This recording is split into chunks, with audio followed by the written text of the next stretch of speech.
Education for commerce. Next, a single shelf of a good European library was worth the whole native literature of Indian and Arabia.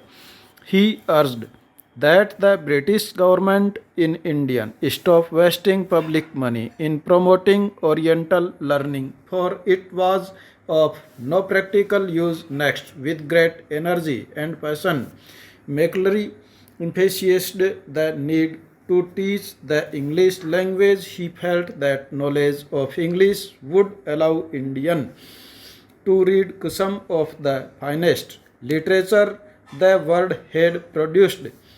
It would make them aware of the developments in Western science and philosophy. Teaching of English could thus be a way of civilizing people, changing their tastes, values, and culture. Next, following Macquarie's minutes, the England Education Act of 1835 was introduced. The decision was to make English the medium of instructions of the higher education and to stop the promotion of Oriental institutions like the Calcutta Madras and Banaras Sanskrit College. These institutions were seen as temples of darkness that were filling of themselves into decay. English textbook now began to be produced for school. Next, in 1854, the Court of Directors of the East India Company in London sent an educational dispatch to the Governor General in India issued by Charles Wood, the President of the Board of Control of the company. It has come to be known as Wood's dispatch outlining the educational policy that was to be followed in India in emphasized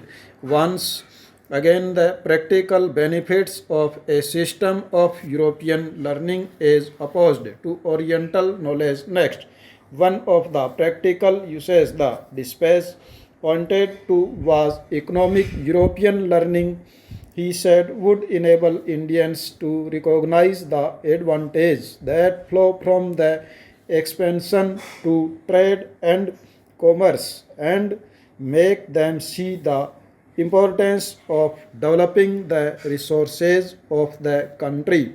Introducing them to European way of the life would change their tastes and desires and create a demands for British goods of Indians would begin to appreciate and buy things that were produced in Europe. Next, Wood's dispatch also argued that European learning would improve the moral character of Indians. It would make them faithful and honest, and thus supply the company with civil servants who could be trusted and depended upon. The literature of the East was not only full of grave errors, to could also not instill in people a sense of duty and a commitment of to work, nor could it develop the skill required for administration. Next, following the 1854 dispatch, several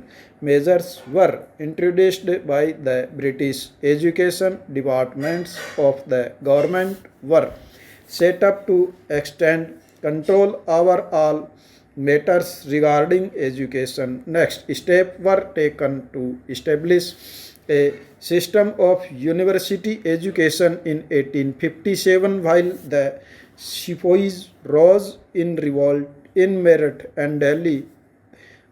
Universities were being established in Calcutta, Madras, and Bombay. Attempts were also made to bring about change within the system of school education. Next, an argument for European knowledge. Wood's dispatch of 1854 marked the final trump of those who opposed Oriental learning. It started, we must emphatically declare that the education which we desire to she extended in India that which he was objection of divisions of the improved arts, service, philosophy, and literature of the Europe. Next, the argument for practical education were strongly criticized by the Christian missionary in India in the 19th century. The missionaries felt that education should attempt to improve the moral character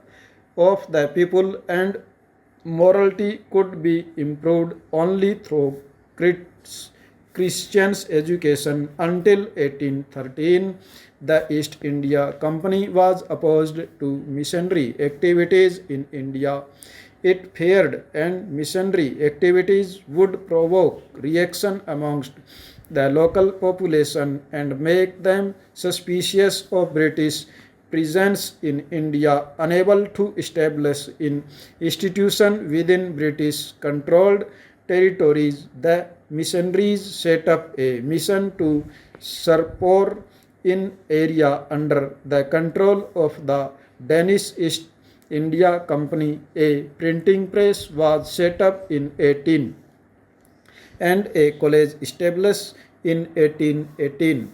Over the 19th century, missionaries schools were set up all over India after 1857. However, the British government in India was reluctant in the directly support missionary education. There was a feeling that any strong attack on local customs, practice, belief, and the religious ideas might energy native